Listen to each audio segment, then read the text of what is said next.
kızım, dar gününde yardır kızım.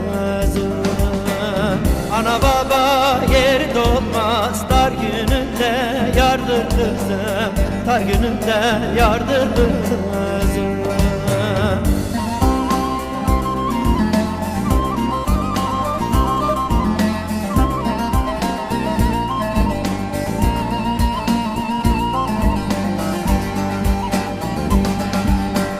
Hak emrine ol emade, iffet ile yaşa sade.